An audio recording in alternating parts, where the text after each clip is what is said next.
Blog Talk Radio. Good morning out there in Blog Talk Radio land and over there at Blake Radio.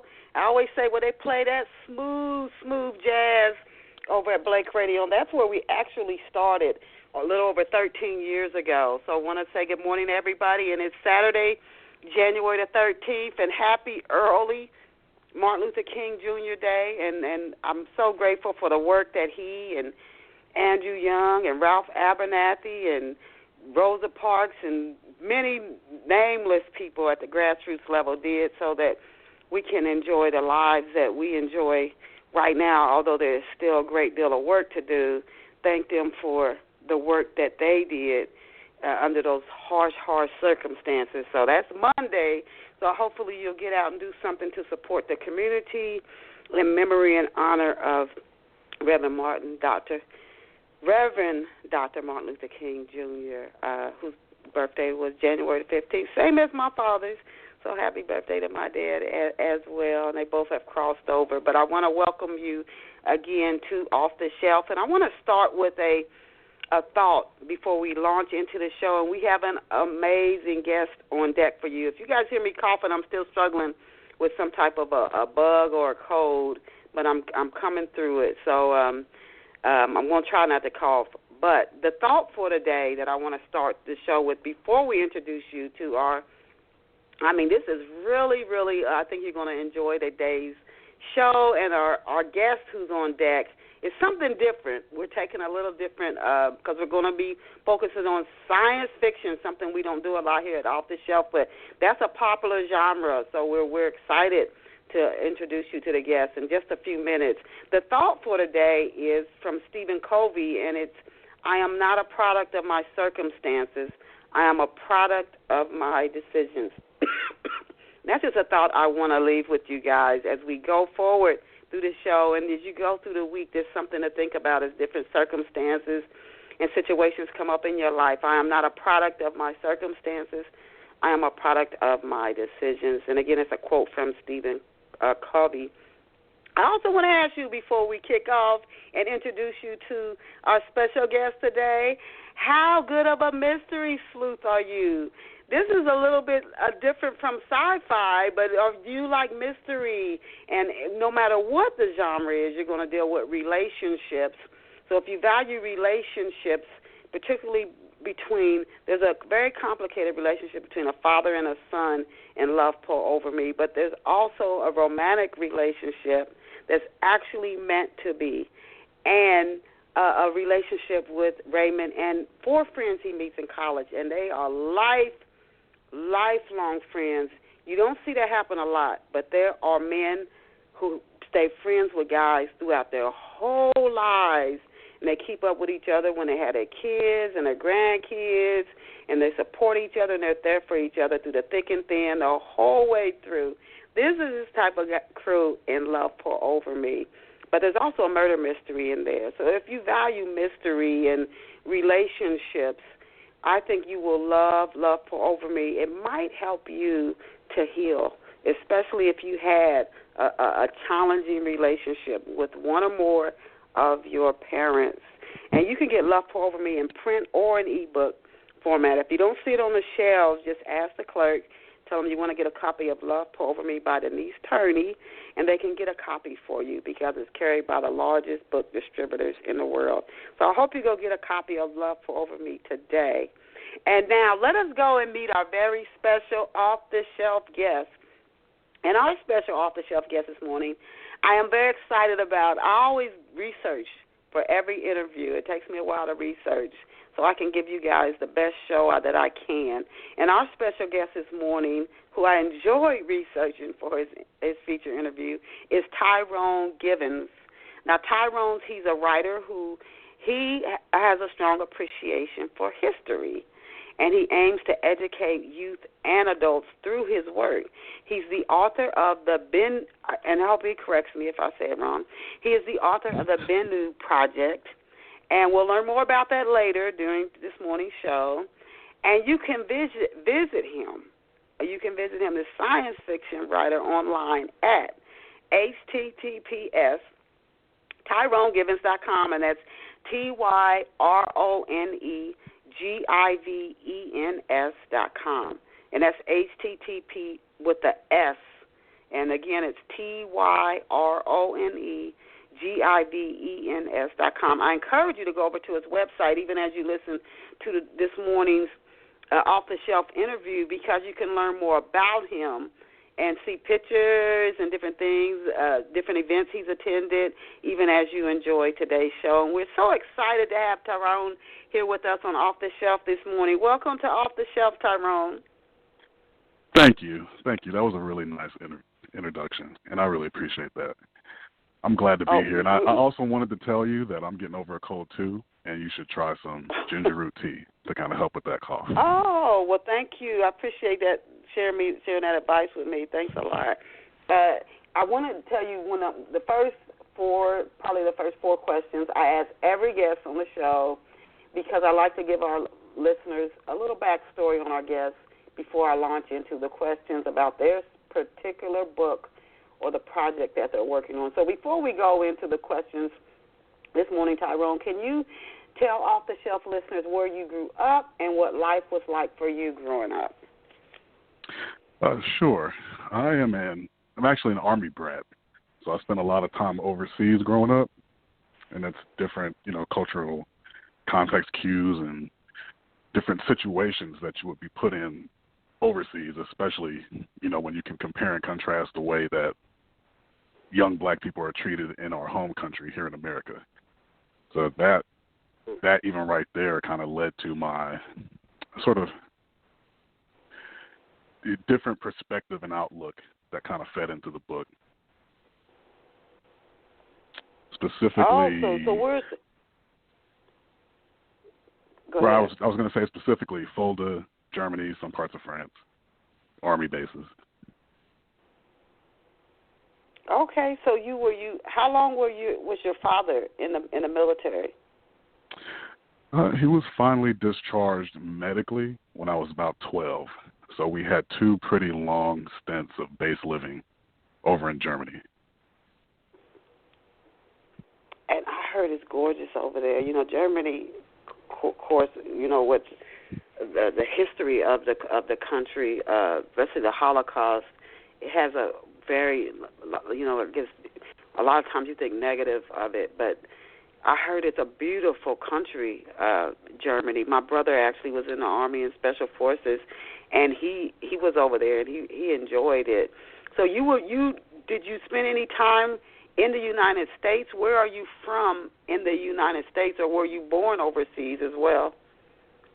Oh, no, I was born in PG County, Maryland. But about a year later is when we first PCS to Germany.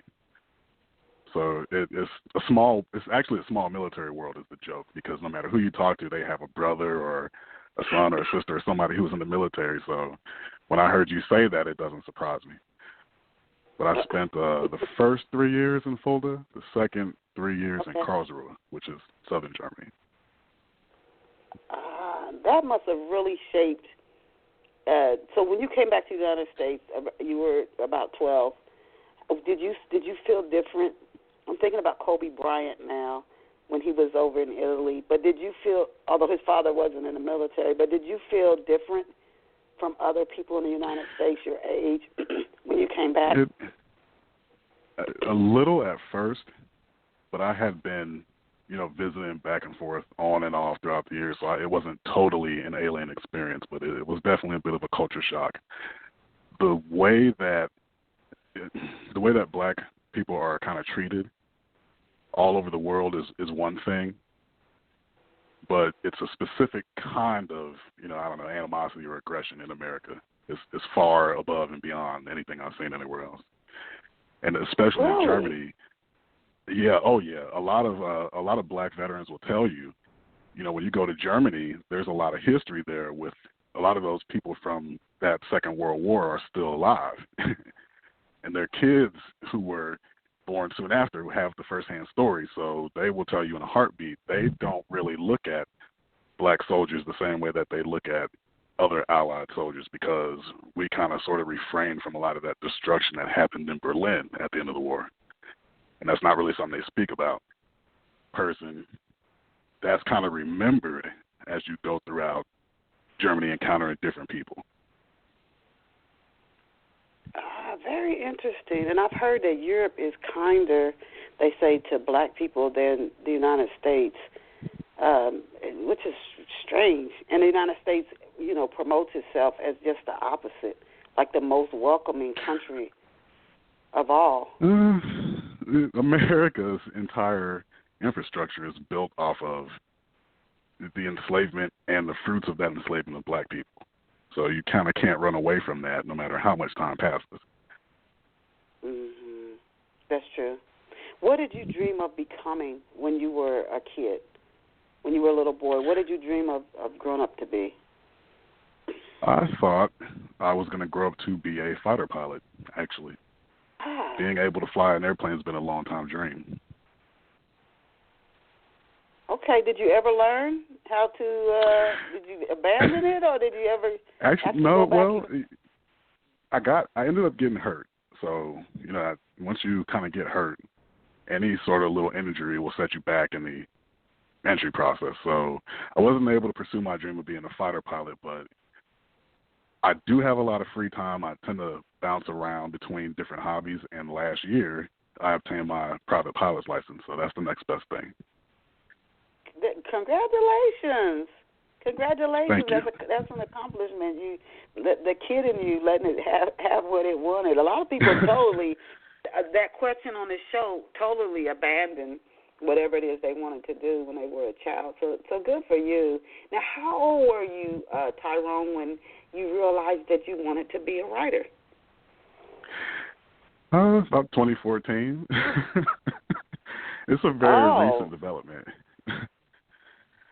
Okay. Well, I don't really, this never comes out the right way, but I try anyway. So I have a bit of a natural talent for writing, and I've always taken it for granted. So I didn't even know that I had the ability to write the way I currently do until about 2014, when something really specific happened and I had a need for that skill. I then started developing it. But yeah, I would be in college and you'd write a term paper in the parking garage before class and pull a B on it with little effort, and didn't realize that was a skill that other people not necessarily have. So what was the event that happened, though, that made you realize you needed to lean on your writing? Well, I'm also a homeschool parent, and finding resources and actually finding source material to begin with a lot of historical relevance for African history specifically was hard enough, was hard as it is. There's just not a lot of sources out there. So there I was trying to put together something for a history lesson, and what I ended up doing, since I couldn't find what I was looking for, was pulling together everything that I had learned myself and turned that into a lesson plan. And then from there, it became the Bennu Project. Oh, my goodness. So it sort of happened rather organically. Very interesting. You were homeschooling, trying to come up with something to teach your child, and then that led into the Bennu Project. But why, let me ask you this, why that specific topic? Is your passion for history that strong? Why did you choose science fiction in that angle? Well, and that's actually a funny story too. So along that same logic, I love history myself, and another one of my passions is gaming. But it's not the games itself; it's the story that comes along with them. And I'll play almost any game as long as it has a really good story for me to enjoy. So I noticed, if you look around, a lot of our kids are not really represented the way that we wish they were, so they're latching on to other things and turning them black. So if you've been paying attention to social media lately, you're seeing Black Hogwarts attributed to everything that we do. Have you noticed that hashtag trending? No. I might not be on social media. Don't worry, I only got mine for the books. Before that, I didn't even know how to use social media. But so what they're doing is, and it's hilarious. I'm not taking anything away from the hashtag, but what they're doing is they're taking J.K. Rowling's books, the Harry Potter series, and a lot of the funny scenes that went on during that series. They're taking them now and putting a kind of a black spin on it and making it hilarious, basically, putting black people in situations that the white characters were in. And I look at something like that and I say, somewhere along the path, we've kind of failed our kids when they don't have their own organic stories to pull from. Yeah. So you're having to take from other popular Eurocentric mediums and turn them black. And I just, when I was a kid, I wish I had more black material to read from, but that wasn't available for me, so I'm trying to make sure it's available for the next generation. Okay, and I think that's a good thing. And I've seen some comic books come out. We know the Black Panther coming out, but then some comic books coming out as well that have black superheroes. And it's black people creating these, because we can't keep waiting for somebody else to do it. So it might not go as big, or it could, but it can, over time, develop. A lot enough people have awareness of it, so that there's something that we created that's about us and that mirrors our lives more authentically than somebody assuming they know, but they're inaccurate. So I want to ask you before we start talking about the actual book, but how did you get the Bennu Project included in the Schomburg Center for Research in Black Culture catalog? That Schomburg, when I would go to the Harlem Book Fair, it's not too far away. That is quite the location. I mean, to get something included in there, I'm thinking like back in Ohio, there's an African American museum there. In Philadelphia, they have one. They don't just accept anything. And then like the Schomburg Center for Research, that's quite an accomplishment. So first, congratulations. But how did you get it? You said you just started writing in 2014. How did you get it included in the catalog? Well, I've said this a few times that's a funny story, but this one is really going to take the cake on exactly how they ended up in there. So I have a sequel to the Bennu Project, and that one's also included in Schomburg.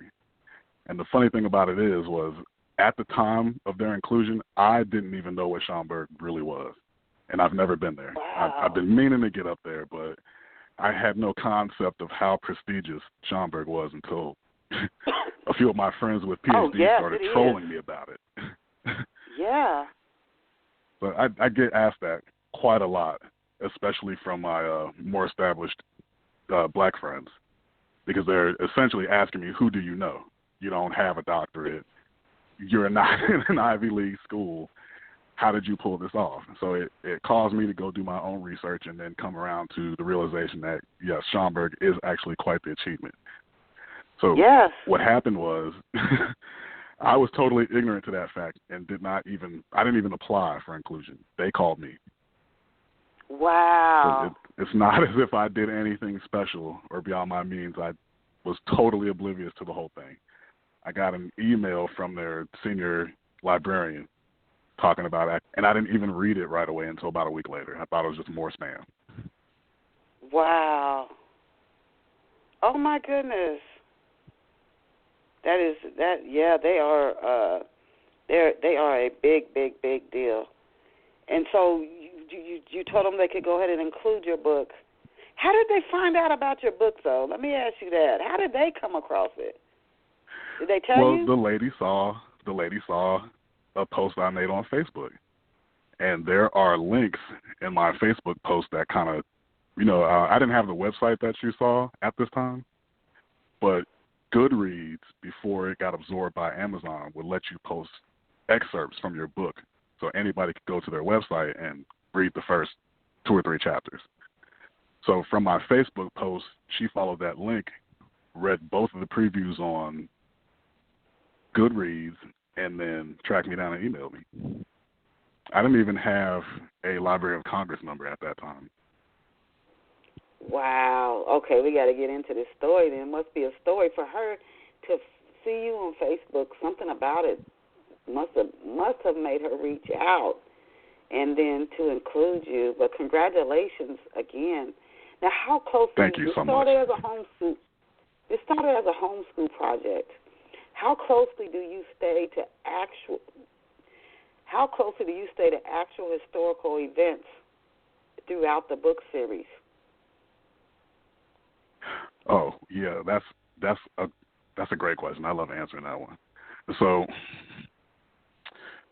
most of the names, dates, and locations used in the book are linked to some historically relevant event. So there are some characters that are straight modeled after real-life heroes and heroines. There's bases and ships that are named after iconic figures, mythological creatures, you name it. Then, okay, I have to ask you this then. You love history. You're not somebody in his 60s or 70s or 80s. You're not an older person. So how did you – I've never even heard of like this, the time period you're talking about and anything similar to this. And I'm an avid book reader. Not to say I've covered all the topics, but I've done a lot of reading on Africa and different things. Certainly the continent is so huge, you can't take forever to cover it all. I mean, one lifetime we just couldn't do it. 10 couldn't do it. But how did you, something attracted you to this history that you would know about it at this early stage in your life? Did you just stumble across what you cover in the Bennu Project yourself? How did you even come across this subject matter yourself? I'm going to give two answers to that question. So the easier answer leads back to why I chose science fiction.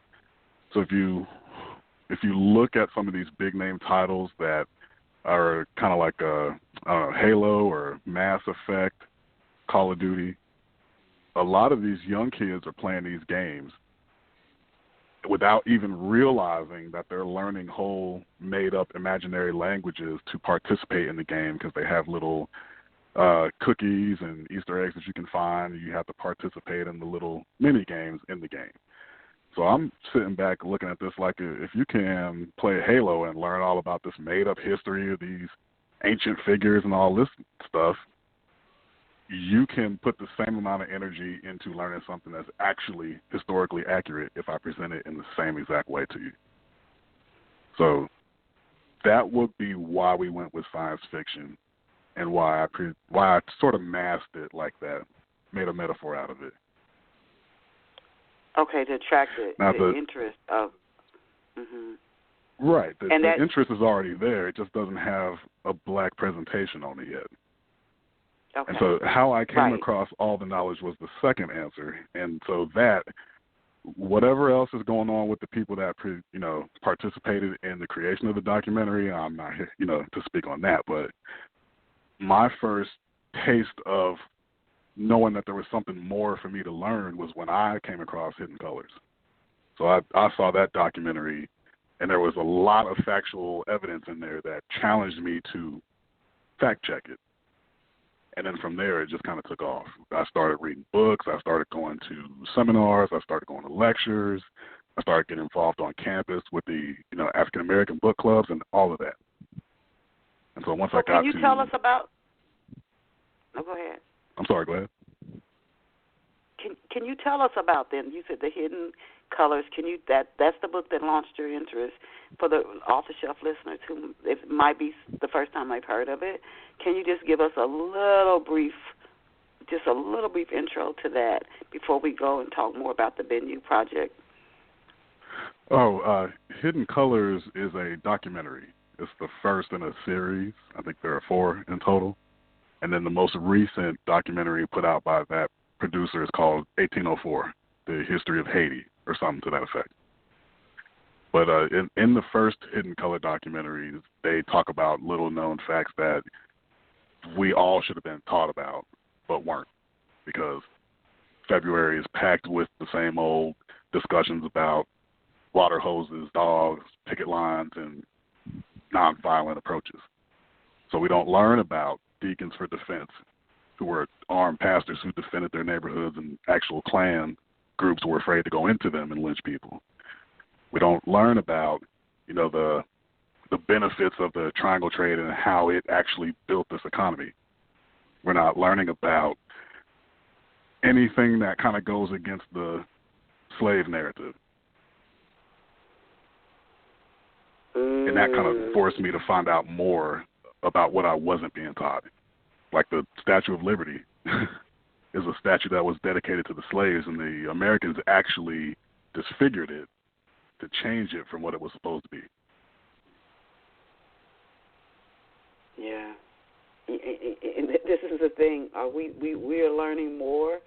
Our histories and different things that happen, that when people started to speak out against it, I'm thinking about that Tuskegee experiment, it was hushed, almost, no, that's not what's happening. People are they're getting too, people are just being extreme in their thinking and this type of thing. Then you later find out, oh, my God, it did happen. It did happen. Oh, yeah. So worse than that happened. Whoever controls the story, they're the ones who, what else you going to believe?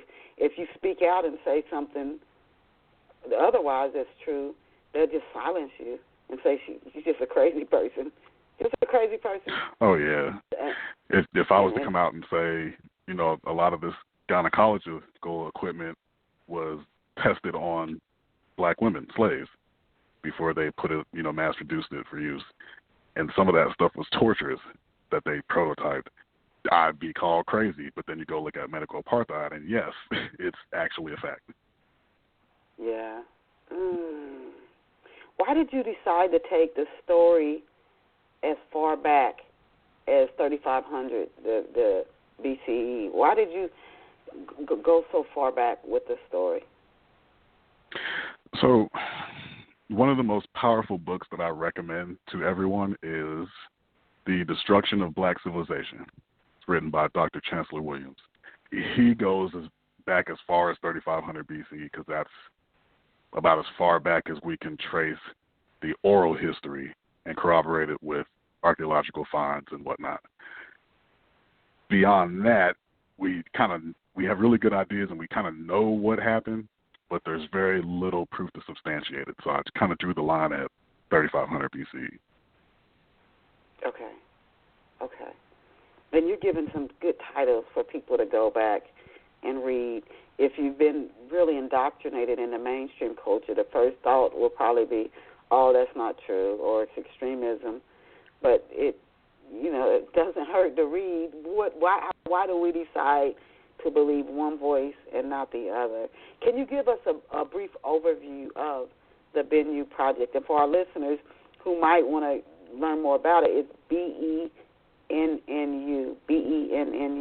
the Bennu Project. Can you give us a brief overview of the Bennu Project, Tyrone? Absolutely. It is. I always tell people it's a science fiction metaphor written to educate and teach black people about a wide range of topics that we were not exposed to in high school. These are all things that we should have been taught to during that month, where they tend to focus on the things that kind of glorify our weaknesses, if that makes sense. Mm-hmm. Like I know a big conversation is about to be had in a lot of households over the next month and a half about struggles with civil rights, but that's literally just one small part of the picture. Right. And have you ever tried to have a conversation with someone who was steadfast in their beliefs, even when they were wrong, and you knew it? Oh, yeah, they don't even go down that road. Just right. People are not really receptive to things that challenge their comfort zones. There's a word for it. I think it's cognitive dissonance. Yeah, so I figured if I pack it into a book. Right. And maybe that they won't feel threatened to read the book, particularly however you're presenting it. Then the threat goes down, or maybe it's just their curiosity is raised, and then you can deliver some information without them feeling attacked, and they come away with something, even if they reject most of it. they at least have some idea that they might not have had or thought that they may not have had before they picked up the book. So that's what inspired you, other than the homeschooling, to actually share the book. Because if you were just homeschooling, you could just use it in your homeschooling, but you shared it with the public, with a larger audience. So was that your inspiration for taking it to a broader audience? Well, not necessarily. I ended up sharing the lesson plan with some other black homeschool teachers. And that was when I realized I probably could reorganize this into a book and help more people receive the information in a non-threatening, totally optional way that they can take home into their own comfort zones. And then the best thing about that is people always come back. They want sources, resources, or resource material. They want ways to verify and challenge the information. And that's the best part, because if I start giving you the source material, then you don't have to believe me. You can go research it for yourself. Why did you, let me ask you this, are there a lot of African-American parents or grandparents who homeschool? I've not heard a lot of it. I do know that you can homeschool, all states acknowledge it, but have you found that there's a large audience that does homeschool? Because it's in school that are other than the home, number one, then school, where so much of our programming takes place, our early programming that sticks for the rest of our life. But do you find that is there a large number of African-American parents who do homeschool? It's not that many of us that I can see, and I don't personally know more than 4 or 5 in my area that I network with. But I think more and more people are trying to find an alternative to these public schools for various reasons, whether it be mandatory vaccines or bullying or racism or whatever. A lot of people are trying to find the time to fit into their schedule and work and their home life to homeschool their kids, to kind of shield them from a lot of this nonsense that's being taught in schools these days. But I can't say that there's a strong one. Maybe I'm just in the wrong area for it. But I do want to touch on something you just said about the conditioning of young children. So I'm big on the psychology of kids. I learned late in life, I mean, we all know that kids are little sponges. They're little do what they see, brain sponges, and until they hit about 5, they're literally following you around, reading everything over your shoulder and doing everything they see you do. But I learned way later in life that wasn't just a cool phrase or an escape that people use. Our children are actually being conditioned to have low self-esteem at a very young age. And even though the child's primary teacher is, their mother, they're still learning negative influences from other sources. So are you familiar with the Dateline NBC doll test that they did some years ago? Oh, yes, yep. You see where I'm going with this? Yeah. If you are telling a young black child that they're ugly, and you're maybe even not doing it directly, but you're always showing them in the media or in the coloring books or in their Happy Meal toys that black is always bad or negative, and other colors are always better and brighter and good, they're going to grow up to develop a complex called self-hate, low self-value. And if you don't have a high self-esteem, you have low self-respect for yourself. You start doing things that disrespect yourself, disrespect other people, because if you can't respect yourself, you can't respect your peers. So all of these things are kind of caused by a snowball effect. Problems in our community are caused by the primary problem, which is low self-esteem. Yeah, and you know what? You think like in the 60s and the 70s, we did the Black is Beautiful and Black Power, and there was a lot of voices out there really trying to change that and turn that, but you can still see where it's so pervasive now. When I was a kid, you didn't see black people on TV. It was extremely rare, and even more at the library, you hardly ever saw a book with a black kid on the front cover or no black dolls. It was almost non-existent. Now is normal, is normalized, But so even that a point, Tyrone, when I think back to like my father, his generation, and he was a very courageous man. My father had lived his own life. He was very intelligent, courageous, the way he lived his life. But he grew up at a time when you didn't see like today what we see now. It wasn't out here. TV shows, you didn't see black folks. You didn't see us on commercials. Toys weren't black. You didn't see it. But black people, to me, which would be interesting. I remember before my grandfather passed, I had this conversation with him. It was even worse in his generation. But he said the black family was stronger. The black man was president at home, whether they were married or divorced. He was president in his kids' lives. We see more images of us, but I don't know if is it actually better? Well, imagery is everything.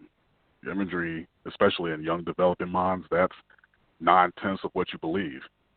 So if you take a look at the representation we have, which is why Black Panther is so important, aside from this movie, almost everything else you see with black cast is always, a family drama movie, a Medea movie, or something that shows us in a negative light.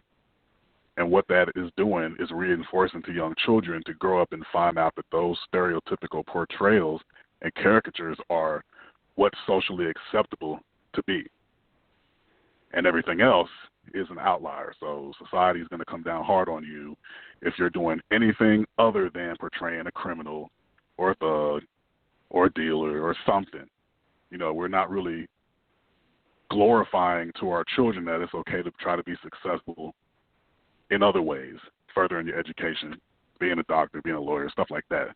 We got enough people trying to break into the music industry or whatever it is that everybody's trying to follow now, these new trends. What we don't have is enough people building an infrastructure. We don't have enough mechanics, doctors, lawyers, therapists, nurses, whatever else. Interesting.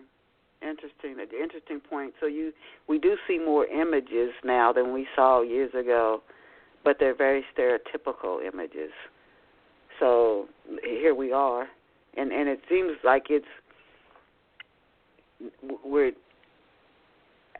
I see your point. The imagery is very stereotypical. So everybody's growing up wanting to be a celebrity or a rapper, or not everybody, but a lot of young people, they think that's the way out.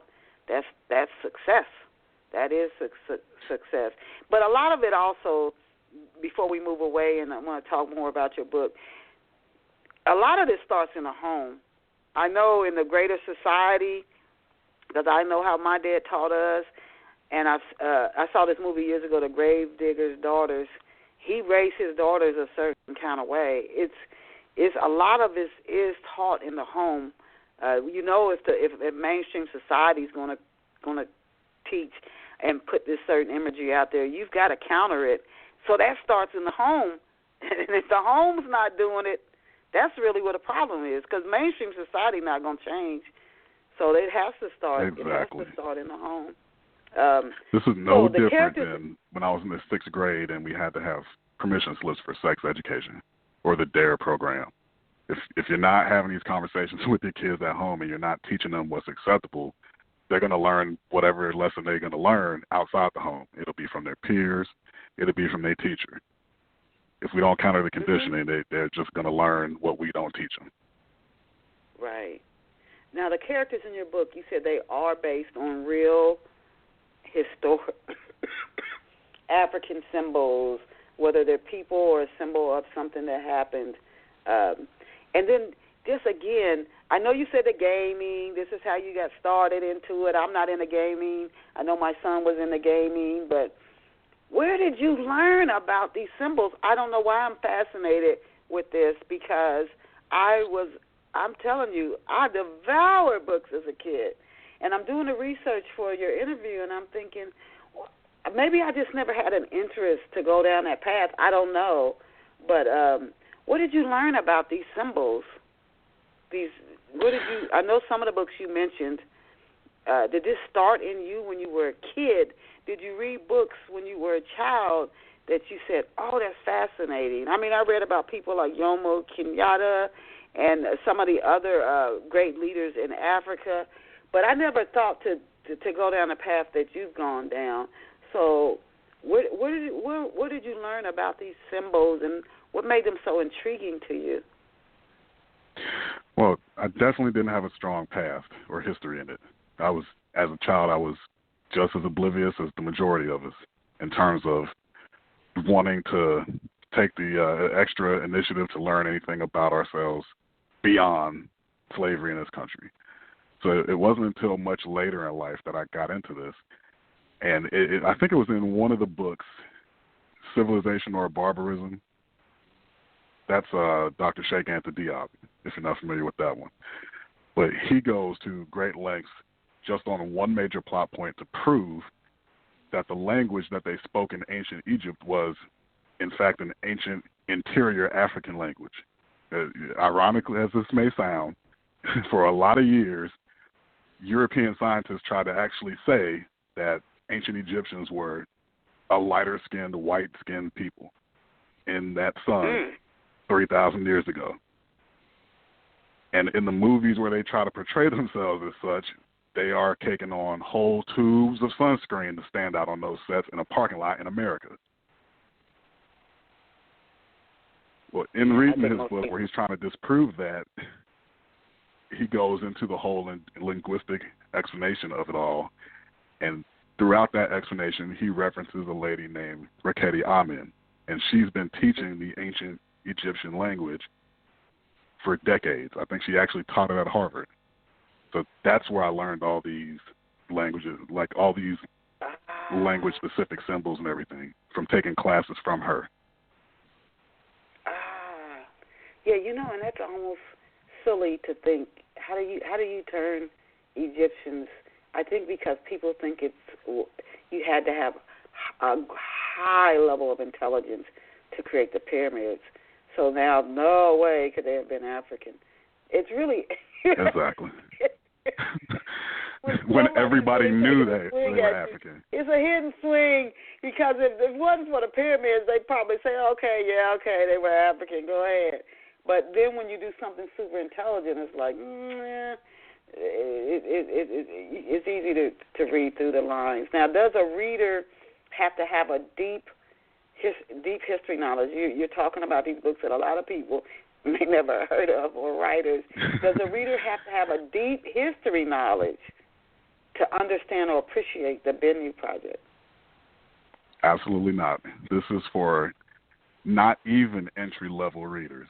You don't have to have an interest or a strong background in history at all, because when you read the book, it reads like a science fiction novel. It has lights, flashes, laser guns, spaceships, spacesuits, the whole nine, to keep the kids interested. So you can read it and enjoy it just for that, and never even pay attention to any of the gems of truth that are hidden inside the book. Yeah, but hopefully people will. Now, is the Medjay squad, are they for or against the people? For. They were. And have you ever seen a movie about Spartans in Greece? Yes. They're actually based off of myths about the Medjay. Medjay are the Spartan version of Egypt, but they predated them by a few thousand years. Okay. So they're for the people. Now, who is Sovereign Roja? What is she like? Who introduces to her, and what is she like?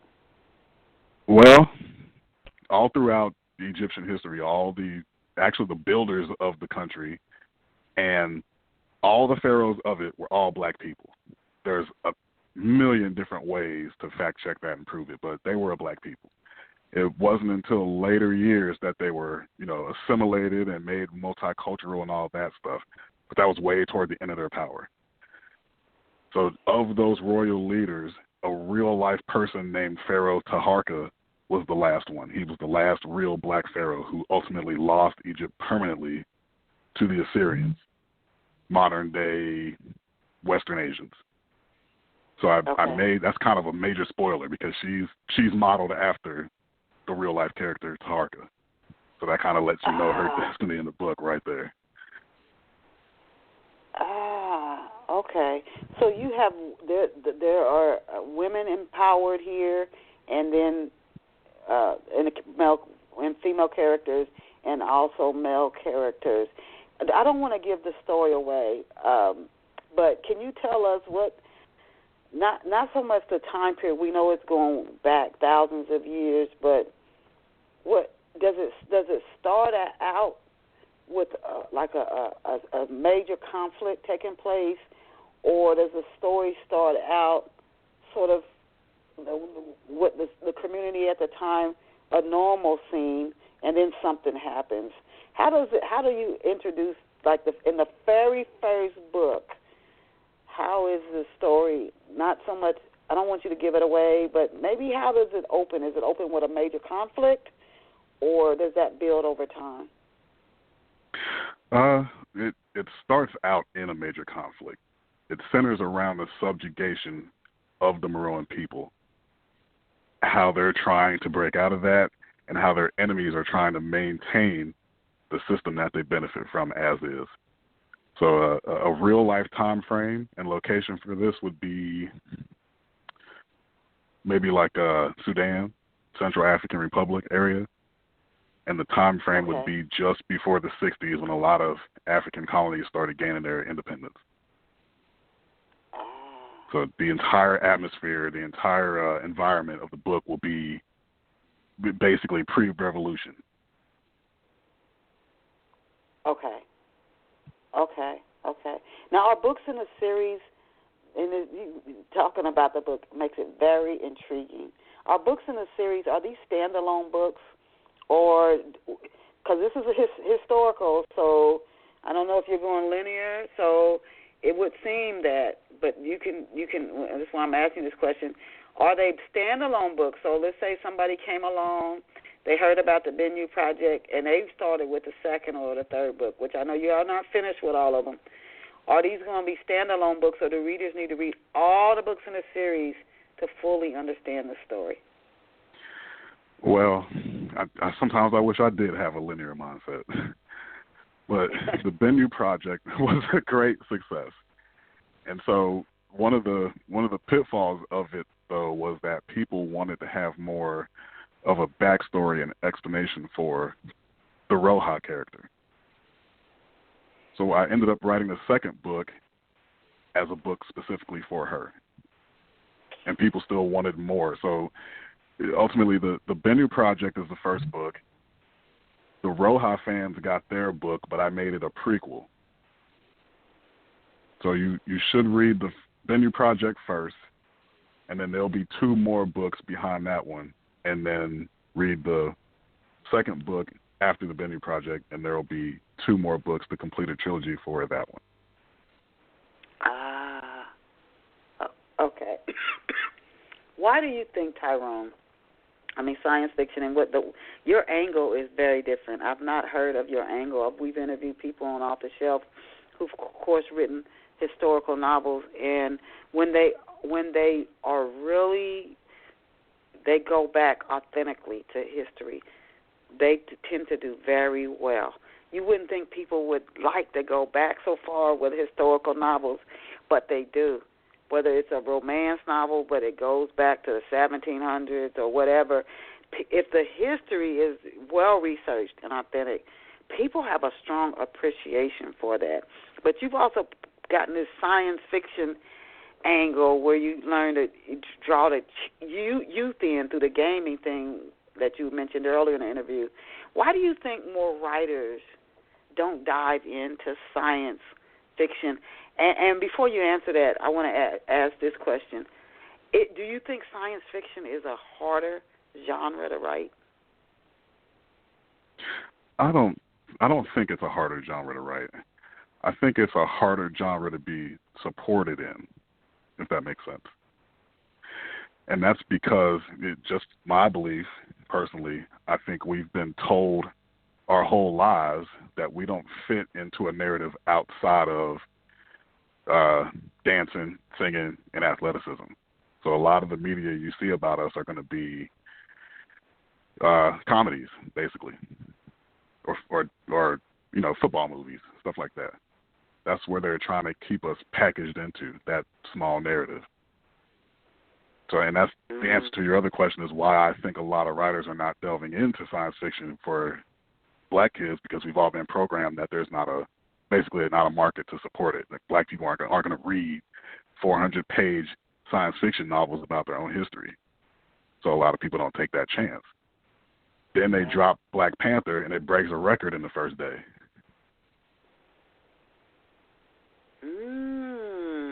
Well, I hope, Tyrone, your name is heard. And I'm like, I interviewed that guy on Off the Shelf. Now, I have to ask you this. How is it the young guy that the Bennu Project focuses on, why do they, I just want to talk to you later about more general writing questions, but in this, how does he let these foreigners come in and take over his country? And it puts me in mind of Native Americans in the United States. Native Americans have been almost so put underfoot. You hardly ever even see a Native American. You see cities named after Native Americans. People are say so proudly that Native Americans used to be in this area. They're so proud when they say it. And they'll tell you about Native American artifacts and Native American history and the creativity and religious beliefs, but you don't see any. It's almost, if any race almost got wiped out in this country. And then when I think of the Bennu Project, I think of Native Americans in the United States. How did the people in the Bennu Project let these foreigners come in and just have so much authority? Well, that's a long answer. But for the book purposes, if you look at what happened to the identity, the cultural identity of Native Americans in this country, no, on this continent, because there were no countries before British colonialism got here, which did a lot to destroy a lot of cultures and civilizations. What happened to the Native Americans currently happening to the Palestinians, almost happened to the Zulus, the South Africans today. But it did happen to the Tasmanians. And I know you hear that and say, what, that dude from Looney Tunes? Yes. The Tasmanian devil is a caricature of actual Africans from Tasmania who were all wiped out because of colonialist expansionism. And that character is a joke. It's meant to be in your face for you to see that. Wow. But the reason that it happens is if you look at the planet and see who's on it for the sheer numbers, some way, somehow, if you have any pigmentation in your skin, person of color, you're the overwhelming majority on the planet. Right. So if you want to come in and subjugate large populations of large areas of land, you don't have the manpower to be everywhere at once oppressing people. So you show favoritism to a certain group and get them to install your system and maintain it for you. That's all colonialism was. They went around planting the flag, set up these client states, and showed favoritism, propped up puppet governments, and on they went. So it wasn't that, people like the main character were born into that system. There's people born into apartheid, non-apartheid right now. It doesn't exist in name, but it does exist in practice. And you ask, how are these young people in South Africa allowing this to happen? Starting to get it together and tear some stuff up and try to get that system completely dismantled. We'll see how that goes. Wow. So you've had success working with African-American teachers. How did you appeal to African-American teachers when it comes to the Bennu Project? Well, that Schomburg name drop goes a long way. It is a huge success with inner city teachers, but mainly homeschoolers.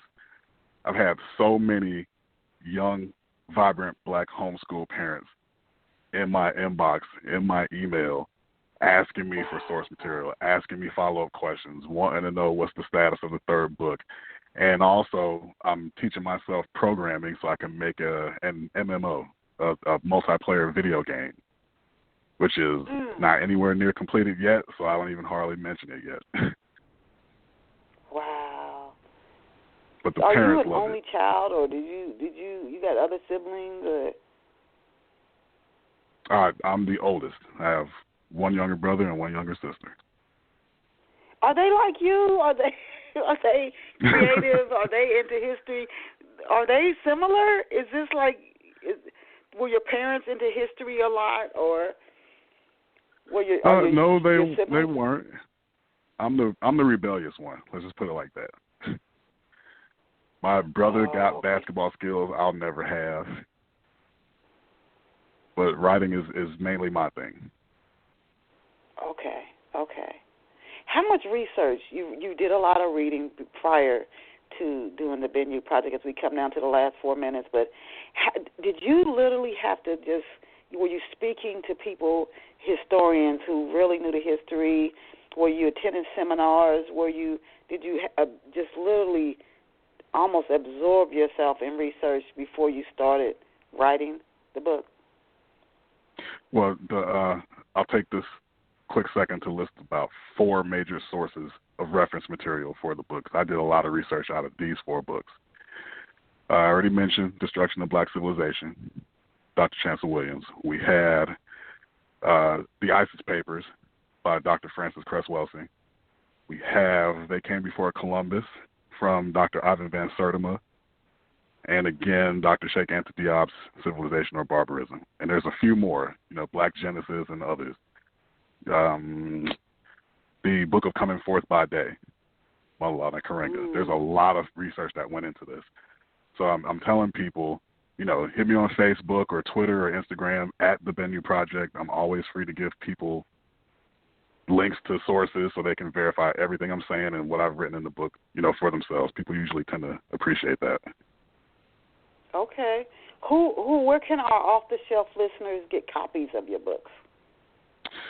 They are available on Amazon for people who prefer that, but I always try to send people to WeBuyBlack.com.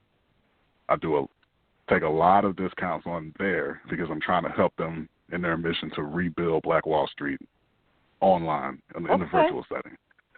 You can get a lot of stuff on there, everything from toilet paper to fabric to whatever you're looking for. What's the name of it again? WeBuyBlack.com. We Buy Black. I've not heard of it. Or they can just go right to my website and buy it. Either of those 3 work. WeBuyBlack.com or Tyrone Givens' website or Amazon.com, but preferably Tyrone or WeBuyBlack.com. Now, do you have any upcoming speaking engagements that you can let our off-the-shelf listeners know about? I will definitely have to get with Valerie Coleman at Pen of the Writer. That's my publicist. You were a good one.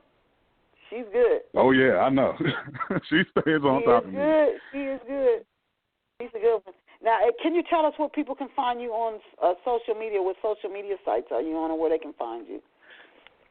Twitter, Facebook, and Instagram. It's at the Ben U Project, BENNU. And I'm currently working on a podcast interview with United Black America. Okay. Oh, my goodness. I'm happy for you. So we have been honored to have with us this morning Tyrone Givens. He's a writer. He has a strong appreciation for history, and he is the author of the Ben U Project. This is a book series. It's science fiction, but it has history in it that goes back thousands of years. You can visit him online at https://TyroneGivens.com, TYRONEGIVENS.com. Again, that's TYRONEGIVENS.com. Oh, my goodness. The Ben U Project. You guys, you're going to have to go out and get that. You're going to have to go WeBuyBlack.com, TyroneGivens.com, or it's also at Amazon, but preferably to support the Tyrone Givens, WeBuyBlack.com first. Then you could do the Amazon. But either way, supporting him and the Ben U Project this work of science fiction that's entertaining. The Schomburg Center picked it up. They reached out to him, and that is saying a lot. So we want to support him and his work. And thank Tyrone for being here with us today. I want to thank all of you, our listeners, for tuning in to Off the Shelf Radio. Please come back next Saturday at 11 a.m. Just set your calendar, 11 a.m. Eastern Standard Time or New York City time to catch Off the Shelf Radio, where we'll bring you another more phenomenal writers and publishers and editors, literary agents, anybody who loves books in the literary field. We have on here on Off the Shelf Radio. See you back here next Saturday. Remember, you are awesome. You are incredible. You are amazing. Go out and create a fabulous day for yourself. Tyrone, thank you, and I'll shoot you an email. Bye for now. Thank you. Thank you.